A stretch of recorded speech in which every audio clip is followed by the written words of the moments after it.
Donc voilà, donc Naturopole Nutrition Santé. Donc c'est un parc d'activités donc qui est situé dans l'Allier.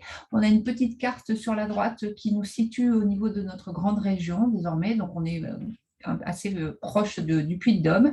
Et donc voilà, on va vous expliquer un petit peu ce qu'a été, ce qui est et ce que va devenir ce Naturopole Nutrition Santé, qui est donc sur une zone économique qui est certifiée ISO 14001.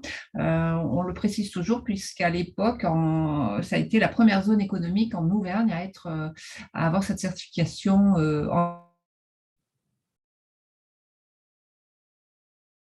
environnementale. Une toute petite commune de l'Allier, 700 habitants.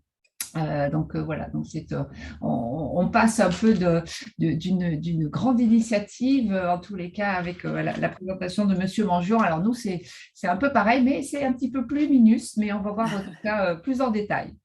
Voilà, donc alors là, c'est une animation. Je veux bien que vous l'activiez d'un seul coup. C'est une ancienne diapo. Voilà, comme ça, on va avoir une vision globale de un petit peu toute la chronologie du développement du Naturopole. La première entreprise est arrivée en 1987. Elle a été implantée à l'initiative donc, de Philippe Laurent, qui est pharmacien de formation et qui va être un petit peu l'animateur de toute cette aventure tout au long de toutes ces années, ce qu'on va voir assez rapidement. Donc cette première unité à l'époque était un laboratoire donc, de fabrication de préparation magistrale à base de plantes médicinales. Il y a eu des repositionnements qui étaient nécessaires par rapport à des évolutions réglementaires et très rapidement donc LPH s'est positionné comme un fabricant de compléments alimentaires à base de plantes médicinales. Donc ça, c'était en 87. Ensuite est venue nous rejoindre une structure. Là, on voit bien un petit peu aussi déjà dans la construction de ce concept, il y avait toujours la volonté de se développer avec des entreprises ou des prestations qui étaient toujours, on va dire, complémentaires, une espèce d'une chaîne de valeur où à chaque fois, même si tous les termes de écologie industrielle, etc., n'étaient peut-être pas très utilisés dans ces années-là, en tous les cas, dans l'esprit de Philippe Laurent à l'époque, l'idée c'était ça, c'était de faire grandir cette zone d'activité avec des activités complémentaires et synergiques. Donc, une première implantation esquisse packaging qui était donc spécialisée dans l'emballage. Et puis est venu après se greffer d'autres activités, plein de projets sont arrivés et on a eu besoin, enfin c'est présenté aussi à cette époque, hein, je vais assez rapidement, vous aurez après les présentations, mais on a été labellisé donc PER, ce qui était donc à l'époque les pôles d'excellence rurale. Donc ça, il y a eu une première labellisation en 2006 et nous avons été labellisés une deuxième fois en 2010. Hein, la première fois, je crois qu'il y avait 340 pôles à peu près. Et la deuxième fois, on a fait partie des 4 pôles qui ont été labellisés 2 fois. Ces pôles d'excellence rurale ont été pour nous, bien évidemment, tout à fait intéressants dans la mesure où ils nous ont permis d'obtenir des soutiens qui nous ont permis de continuer à développer nos activités avec des projets aussi sur d'autres partenaires en termes de formation, de développement à l'international, etc. Donc, au fil de ces années, vous voyez, on continue à s'agrandir et à accueillir des nouvelles entreprises. Biosphère, qui était spécialisée voilà, dans l'extraction de végétaux. Herbalti, qui arrive en 2010, qui est donc spécialisée dans la fabrication d'ingrédients, mais plus sur les secteurs agroalimentaires. En 2013, on a Vétégrine, malheureusement, qui n'est plus sur la zone, mais qui était spécialisée dans la valorisation thermochimique de biomasse. Voilà, on a d'autres entreprises qui sont arrivées également en 2021. Et on a toujours, dans notre fonctionnement, toujours cette notion de partenariat public-privé, de l'intelligence collective est vraiment un moteur dans tous les développements. Et c'est pour cette raison, parce qu'on est voilà, sur des petits territoires, on a souhaité également travailler et un petit peu formaliser nos actions avec d'autres pôles d'activité qui sont présents en région. Et c'est ce qui a induit la création d'un réseau qui s'appelle Arbios, qui permet donc aux autres pôles un petit peu organisés comme nous sur la région. Donc il y a le bioparc qui est dans la région de Vichy, qui est plus axé sur des problématiques santé, beauté, santé, forme. Et puis également le biopôle, que certains d'entre vous connaissent peut-être, tout près de Clermont, qui est lui un gros pôle d'activité plutôt biotech, avec en tête des acteurs le groupe Limagrin. Mais ce n'est pas que l'IMAD, hein. Il y a plein de belles entreprises, plein de pépites également sur ce pôle. Donc voilà, ce réseau Arbio, ça a été créé en 2016 et permet donc entre nos 3 pôles, biopôle, bioparc et naturopôle nutrition santé, de pouvoir parler un petit peu dans certains cas, de pouvoir parler d'une seule voix et de pouvoir faire la promotion vraiment d'une offre très très globale au niveau de notre territoire et plus largement de notre région. 2020, on comptait à peu près 230 salariés, hein, c'est ce qui est à peu près présent 2020-2021. Et nous avons eu en 2021 une nouvelle dynamique. Là, ça repart assez fortement avec 4 nouvelles entreprises qui sont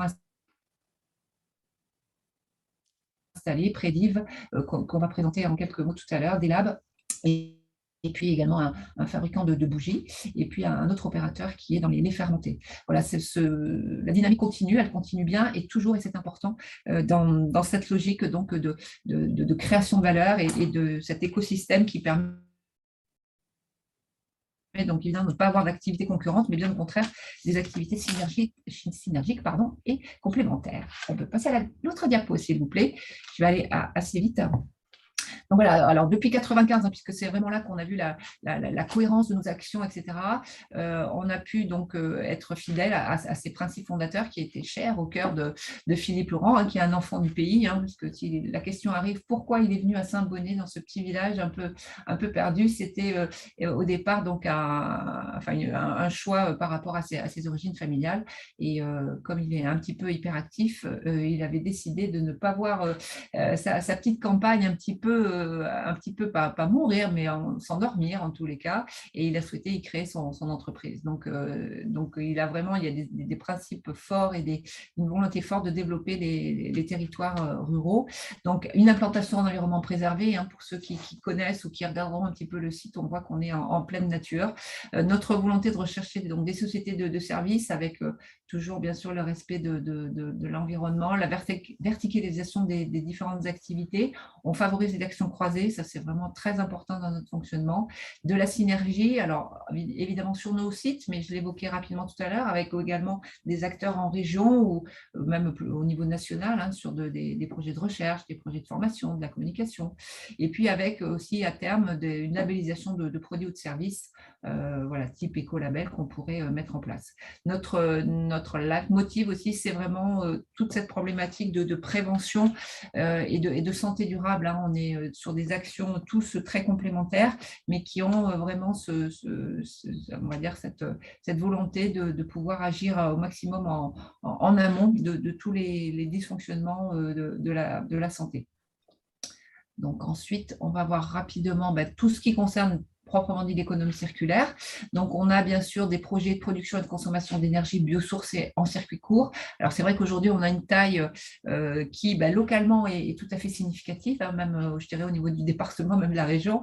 En revanche, il y a certains projets qui, compte tenu de nos tailles et de nos activités, mettent un peu de temps à se développer. Mais on voit bien aujourd'hui que de nouvelles solutions émergent, hein, que ce soit sur les productions d'énergie, ce qui n'était pas possible il y a 10-15 ans pour peut-être être regardé différemment aujourd'hui. Donc voilà, on réfléchit beaucoup sur ces problématiques. On essaie bien entendu au maximum d'avoir des circuits d'approvisionnement locaux et on a déjà contractualisé, il y a même déjà pas mal, peut-être un peu plus d'une dizaine d'années, on a une coopérative spécialisée dans les plantes médicinales qui est très très active, qui est locale. On est à 8 km d'une des premières fermes qui est présente dans cette COP. Et donc là, on a cette relation client-fournisseur avec cette coopérative. Également, on a une nouvelle activité, donc c'est Delab Industrie, très, très, très dynamique, qui est spécialisée dans la nutri-cosmétique premium et qui, déjà, elle est à peine arrivée, qu'elle a déjà un partenariat avec des producteurs locaux sur une plante pour l'instant, mais en tous les cas, voilà, il y a plein de choses qui se développent avec, de façon très qualitative, hein, puisqu'on développe avec des agriculteurs toute une démarche de parcours culturel pour vraiment avoir des ingrédients et des principes actifs de haute qualité. Alors, on réfléchit, on continue toujours pour avoir poursuivre dans cet écosystème, d'accueillir de nouvelles activités, même si nos terrains ne sont pas infinis, mais on a encore la possibilité d'accueillir d'autres entreprises, avec entre autres des sous-traitants qui pourraient nous aider sur la coupe de plantes.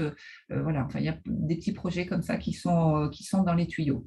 On travaille beaucoup, on le disait en préambule, hein, public-privé, c'est vraiment ce qui a fait aujourd'hui, ce qui fait toujours, je pense aussi, la dynamique de ce petit territoire. C'est donc des partenariats avec la Comcom, avec Auvergne-Rhône-Alpes Entreprises, avec la Chambre de commerce. On travaille donc sur de l'optimisation de flux de matières énergétiques, bien entendu, hein, c'est le nerf de la guerre. Pour info, aujourd'hui, on valorise déjà 400 tonnes. Alors, c'est là où je souriais tout à l'heure quand j'entendais Monsieur Mangeon de parler de ses volumes. C'est un petit peu plus petit, mais pas moins dynamique, j'espère. Donc, nous avons 400 tonnes de biomasse qui sont traitées en méthanisation. On travaille aussi sur la mutualisation de besoins analytiques, puisqu'on est tous sur nos activités, de tout ce qui est analyse, et ça, je dirais que c'est des évolutions permanentes avec une réglementation, que ce soit sur le food ou sur l'agro. Enfin, on est sur voilà, des besoins aujourd'hui qui sont infinis. On a l'impression que ça n'arrêtera jamais, toutes ces demandes d'analyse, de contre-analyse, de contre-analyse. Donc voilà, on a vraiment aussi, je pense, des projets de mutualisation sur ces besoins-là. Sur le transport, et évidemment, là aussi, un grand sujet, parce que quand on voit arriver tous nos camions dans notre petite campagne, on aimerait bien en voir arriver beaucoup moins. Non, pas réduire nos activités, mais en tous les cas, trouver des solutions pour optimiser au maximum l'arrivée et le départ des camions. Et puis, on travaille aussi depuis peu là, avec la Comcom sur une communauté de covoiturage. Là aussi, on sait que la région Auvergne a déjà un outil en place, mais on souhaiterait un petit peu le spécifier aux besoins du Naturopole. Et il y a pas mal de choses déjà qui sont initiées, et en tous les cas, beaucoup d'écoute de tous les collaborateurs qui sont présents sur le site. On peut poursuivre, s'il vous plaît. Donc voilà, nous aussi, on a notre petit dessin donc, qui explique un petit peu, là, je ne veux pas même trop détailler ça, mais en fait, voilà, l'idée est toujours voilà, de ce cercle vertueux, nous aussi. On a de la production, on a besoin de plantes, on les transforme, et donc après, évidemment, l'idée est de pouvoir valoriser toutes ces plantes avec, au milieu de tout ça, d'utiliser des énergies les plus propres possibles, biosourcées dans la mesure du possible. Voilà, je vous passe le détail là-dessus, c'est un petit peu plus technique, mais encore une fois, ces éléments seront à disposition. Enfin, c'est la moindre des choses, je dirais, quand on travaille sur le végétal, de pouvoir initier et en tous les cas respecter les végétaux, que ce soit en amont et après derrière sur des valorisations cohérentes et pleines de bon sens. Je crois que c'est ça qu'il faut avoir à l'esprit, c'est que dans toutes nos actions, remettons du bon sens dans nos actions, et ça va à tous les niveaux, hein, même que ce soit sur vraiment quand une nouvelle entreprise arrive, on se pose toutes ces questions, pourquoi elle vient, mais une fois qu'elle va être là, comment on va pouvoir la faire rentrer dans cette chaîne de valeur. Et ça va aussi, il faut absolument, si ce n'est pas déjà fait, que toutes ces réflexions soient au niveau de chaque opérateur qui arrive sur notre parc d'activités. On doit revenir à des actions de bon sens et de valorisation respectueuse de notre environnement. Ensuite, alors un petit rapide sur les noms de nos entreprises, bien sûr. Alors, le petit LPH dont je vous ai parlé en 1987 a bien grandi. Il a intégré dans les années 2000 un groupe qui s'appelle Pilège, qui est aujourd'hui donc le premier fabricant et distributeur de compléments alimentaires en France. Donc, les unités de fabrication de ce groupe donc, sont présentes en grande partie sur le site de Saint-Bonnet-de-Rochefort. Donc, voilà, LPH est devenu Pilège Industrie. Donc, c'est évidemment la plus ancienne et la plus conséquente de nos entreprises, hein, puisqu'on a ne serait-ce que sur le site de fabrication de Saint-Bonnet, on a 140 personnes qui sont présentes au quotidien sur ce site-là. Ensuite, on a Esquisse. Alors, c'était packaging aussi quand ils se sont implantés en 91. Esquisse a été racheté en 2019 par un groupe aussi qui est dans la région de Grenoble, qui s'appelle SGH Healthcaring. Donc, Esquisse Healthcaring, maintenant, continue à bien se déployer avec plein d'innovations sur également des emballages qui soient évidemment recyclables, avec des matériaux recyclés. Enfin, voilà, tout ça se fait dans la logique et selon les piliers fondateurs du parc Naturopole. Donc, c'est bien, ça continue dans une bonne dynamique. Herbaltique est aussi une entreprise assez ancienne, donc qui est, je vous en ai parlé également, fabricant donc d'ingrédients à base de végétaux. Et ces ingrédients sont mis à disposition de grands donneurs d'ordre aujourd'hui, des donneurs d'ordre internationaux qui permettent donc de valoriser ces ingrédients principalement dans ce qu'on appelle les BRSA, les boissons rafraîchissantes sans alcool, mais aussi aujourd'hui, alors on développe également ces ingrédients auprès de Pilège, hein, sur les marchés pharmaceutiques, dans les compléments alimentaires, et on est en train également d'avoir des belles pistes de développement sur la cosméto. Donc, Herbalti aussi est une petite structure, mais qui travaille un petit peu comme on le disait tout à l'heure, on est implanté un petit peu dans nos territoires un petit peu reculés, on va dire, mais ce n'est pas pour ça qu'on n'est pas visible au niveau international, et c'est tout à fait le cas de toutes les entreprises que vous voyez ici. Donc, ce sont les entreprises les plus anciennes. Donc, on peut tourner ensuite. Donc, les petites nouvelles. Donc, des labs, on vous en a parlé. Alors là, on a une créatrice, Fleur Filippo, la dirigeante, qui a une pêche incroyable. Peut-être que certains d'entre vous l'âme, puisque Fleur est elle a vraiment aujourd'hui une belle entreprise avec elle distribue une gamme donc de produits nutri-cosmétiques premium, et sa volonté était de fabriquer elle-même ses produits. Elle en avait marre de sous-traiter la fabrication. Donc, par des réseaux qu'on connaissait sur Vichy, elle est venue s'implanter. Elle a choisi le Naturopole pour venir s'implanter. Elle a fait une très très belle usine. On la voit un petit peu ici. Elle est pratiquement finie, hein. Et alors là, elle est vraiment dans la démarche éco, dans tout ce qu'elle fait, et voilà, c'est vraiment on est ravis d'accueillir cette personne et toute la dynamique qu'elle associe. Et puis on a aussi très content d'accueillir Pierre Cornier depuis maintenant un peu plus de 6 mois, qui est présent sur le site du Naturopole. Alors avec des bougies, vous allez me dire, c'est pas forcément nutrition santé, sauf qu'il a choisi de s'établir ici parce que nous sommes donc dans cet écosystème, et on a commencé déjà à travailler avec lui sur des ingrédients et des parfums d'origine plus naturelle, même si lui déjà est très sensible à ces problématiques-là. Donc voilà, même si ce n'est pas une synergie ou une évidence à première vue de son implantation sur le parc Naturopole Nutrition Santé, il a autour de ces développements plein de cohérence, et qui justifie totalement son arrivée avec nous sur le Naturopole. Donc voilà, Brin de Folie aussi, alors là c'est plus format start-up, hein, mais c'est une belle entreprise qui est aussi sur un marché assez innovant. Donc ce sont des boissons à base de végétaux qui peuvent être préparées à la maison. Donc aussi David est très très innovant dans la conception de ces produits. Alors c'est plus récent, mais voilà, s'il y a des personnes qui veulent en savoir un petit peu plus également sur le site internet, vous pourrez voir plein de belles choses, des beaux produits là aussi, et des belles perspectives de développement sur cette gamme 100% végétale. Donc ça, c'est plutôt bien. Et puis la même année, donc c'était fin d'année dernière, Prédiv s'est également installé sur le Naturopole, là aussi pour l'instant plutôt sur une taille plutôt modèle start-up, mais qui est en train d'agrandir ses locaux. Ces deux entreprises sont d'ailleurs installées pour l'instant sur le village d'entreprise, qui a été initiative grâce au PER, hein, dont on avait parlé au début, grâce au financement du PER. La Chambre de commerce pilotait cette fiche action de mettre à disposition du Naturopole donc un village d'entreprise pour accueillir toutes les startups. Donc Brin de Folie et Prédiv sont pour l'instant présentes là. Prédiv s'agrandit malgré tout déjà pour faire évoluer donc son activité, qui est donc une plateforme de recherche et de développement sur la filière des ingrédients fonctionnels d'origine végétale. Donc là aussi, de très très belles perspectives de développement. Déjà, que ce soit des labs, que ce soit Herbalti, on a déjà des actions qui sont en marche avec Prédiv, et puis d'autres sociétés qui ont rejoint le capital également de Prédiv. Donc de belles perspectives de développement pour cette structure également. On va pouvoir aller un petit peu plus loin. Donc, les perspectives de développement 2020-2025, elles sont là. Donc, l'idée est vraiment de faire de ce Naturopole une référence européenne sur tout ce qui est ingrédients fonctionnels à base de plantes sur les marchés de la prévention santé. C'est on va dire un objectif très large, mais qui nous permet justement de pouvoir accueillir moult compétences et moult expertise. Donc, on a vraiment un ancrage territorial qui est très fort, vous l'avez compris, des partenariats publics-privés, vous l'avez bien vu également. Des besoins et des envies et des actions déjà très importantes sur de la mutualisation avec pas mal de choses, que ce soit en R&D, en valorisation de coproduits, etc. On a déjà pas mal de choses avancées et plein de projets.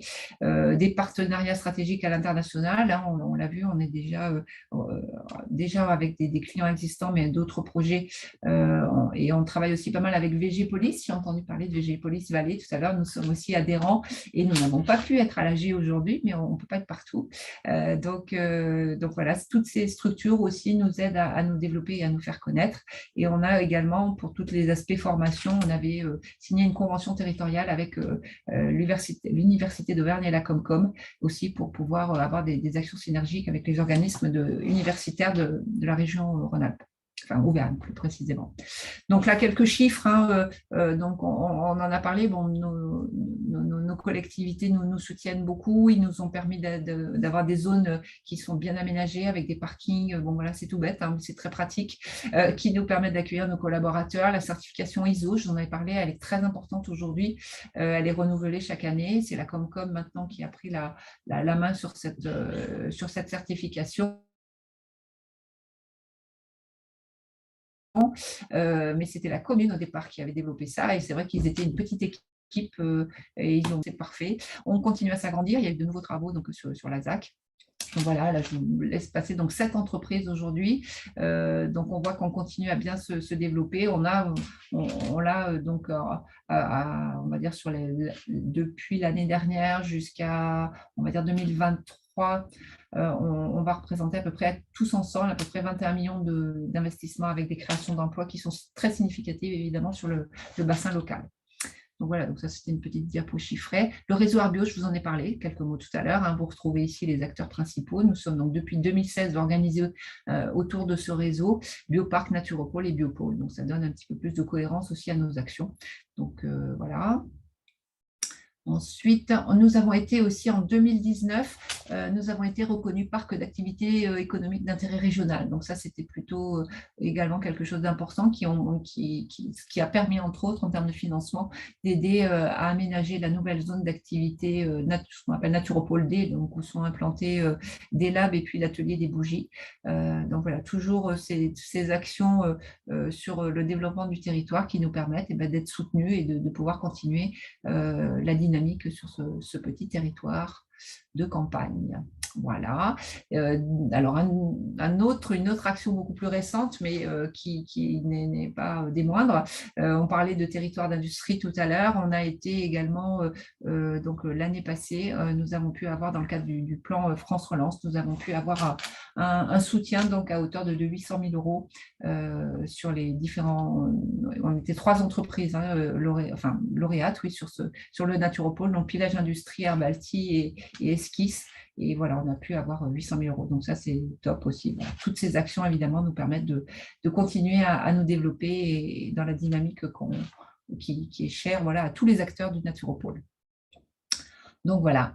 Merci de votre attention. Donc, nous voilà vus d'avion. Alors, il va falloir, on avait fait une photo c'était en septembre l'année passée, avec un drone. Je pense qu'il va falloir qu'on la refasse parce que certains travaux ont déjà bien avancé et d'autres ont démarré. Donc, il va falloir que d'ici la fin de ce printemps, nous fassions une autre photo. Mais voilà, ça vous donne malgré tout une petite idée de notre environnement. Vous le voyez, on est très, très, très chanceux. On est en pleine nature et c'est top, voilà, de pouvoir lier, associer une activité professionnelle enrichissante avec voilà, des conditions de travail et de vie tout à fait privilégiées. On en a tous bien conscience. Voilà pour le Naturopole Nutrition Santé. Merci beaucoup, Madame Noche. Il n'y a pas encore de questions dans le chat.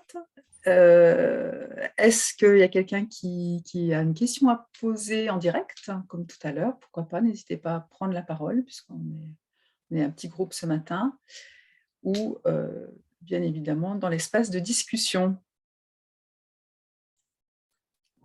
Du coup, moi, ce n'est pas une question, mais je viens donc d'arriver en tant que chargée de mission sur le territoire d'industrie sur lequel vous êtes implanté, le Naturopole, mais aussi du coup le Bioparc et une partie du Biopôle. Donc, je n'hésiterai pas à venir vous voir et du coup à vous contacter pour ça, si ça vous va. Avec plaisir, pas de problème. N'hésitez pas, hein. Alors, on fait aussi, c'est juste pour la petite anecdote, on participe aussi au niveau Naturopole et ça a été avec la Comcom également 5% sous le Limagne. On participe, c'est une petite action, mais qui est à chaque fois, je pense, qui permet aussi à chacun, on parlait de bon sens, tout ça. Je crois il faut pas en faire que du marketing et de la philo, tout ça. Il faut vraiment que ça vienne dans l'esprit de chacun et de toutes les générations, parce qu'on a tendance à dire que c'est plutôt les jeunes maintenant qui ont ça à l'esprit. C'est vrai que certains anciens ont peut-être plus de mal à s'y faire, mais on participe le 2 juin prochain au Challenge Mobilité, où on va demander donc à chaque acteur du Naturopole d'avoir sa petite action en termes de déplacement, de se dire, le covoiturage plus que jamais, bien entendu, mais pour certains d'entre nous, j'en fais partie, on réside à 4 km de Saint-Bonnet, donc si le temps le permet, j'espère qu'il y aura pas mal de vélos sur les petites routes départementales autour de Saint-Bonnet le 2 juin prochain. Toutes ces actions doivent après perdurer, bien sûr, mais ce qu'on a vraiment envie de passer comme message, c'est qu'on est implanté à la campagne, mais on ne sait pas pour autant qu'on a des contraintes. Voilà, il faut y trouver des solutions de substitution et aujourd'hui, elles existent. Il faut juste parfois accepter de modifier un petit peu ses habitudes et on peut arriver à faire des trucs sympas. Qui paraissent anodins, mais si on les fait tous, du coup, c'est plus du tout anodin, quoi. Donc voilà, on essaie de participer au mieux à toutes ces actions, à toutes ces initiatives, que ce soit pilotées par la région ou par la Comcom. Il y a d'autres territoires, d'ailleurs, je crois, qui participent à ce challenge mobilité. Je ne sais pas si Rion, oui, je crois que vous y êtes également. Bon, super. Oui, c'est un challenge qui est repris par pas mal de gens en oui, région, oui. Qui est bien soutenu par la région Auvergne-Rhône-Alpes qui propose des outils très efficaces pour mettre en place ce challenge. Voilà, c'est un peu une pépite pour lancer des réflexions sur ce sujet-là, en tout cas, à plein d'endroits différents, que ce soit sur une zone d'activité ou autre. Merci beaucoup.